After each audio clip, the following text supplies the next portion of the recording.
One day, James had to wait at the station till Edward and his train came in. This made him cross. Late again?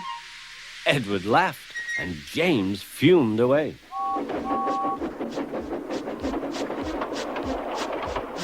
After James had finished his work, he went back to the yard and puffed onto the turntable.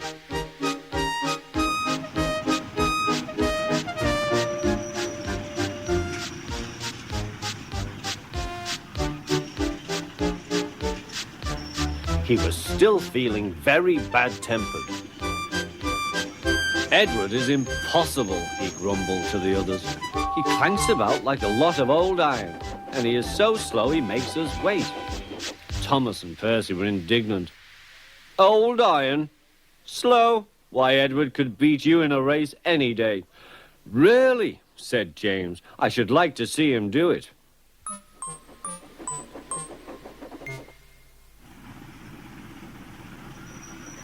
Next morning, James's driver was suddenly taken ill. He could hardly stand, so the fireman uncoupled James ready for shunting. James was impatient. Suddenly, the signalman shouted. There was James puffing away down the line. All traffic halted, he announced at last. Then he told the fireman what had happened. 2 boys were on James's footplate fiddling with the controls. Phew! They tumbled off and ran when James started. The signalman answered the telephone. Yes, he's here. Right. I'll tell him. The inspector's coming at once. He wants a shunter's pole and a coil of wire rope. What for? Wondered the fireman. Search me, but you'd better get them quickly. The fireman was ready when Edward arrived.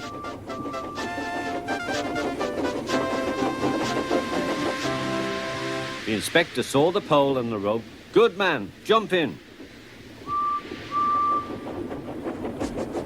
We'll catch him, puffed Edward.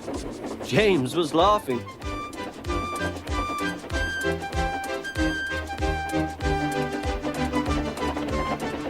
What a lark, he chuckled to himself. Suddenly, he was going faster and faster. He realized that he had no driver.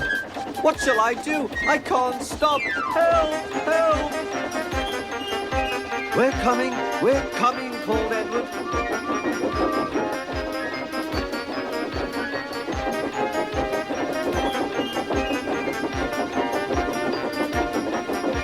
Edward was panting up behind with every ounce of steam he had.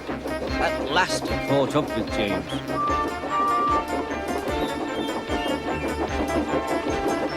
Steady, Edward, called his driver. The inspector stood on Edward's front, holding a noose of rope in the crook of the shunter's pole. He was trying to slip it over James's buffer. The engine swayed and lurched. At last! Got him! He shouted. He pulled the noose tight. Gently braking, Edward's driver checked the engine's speed, and James's fireman scrambled across and took control. So the old iron caught you after all, chuckled Edward. I am sorry, whispered James. Thank you for saving me. You were splendid, Edward. That's all right, replied Edward. The engines arrived at the station side by side. The fat controller was waiting. A fine piece of work, he said. James, you can rest and then take your train. I'm proud of you, Edward. You shall go to the works and have your worn parts mended. Oh, thank you, sir, said Edward. It'll be lovely not to clank.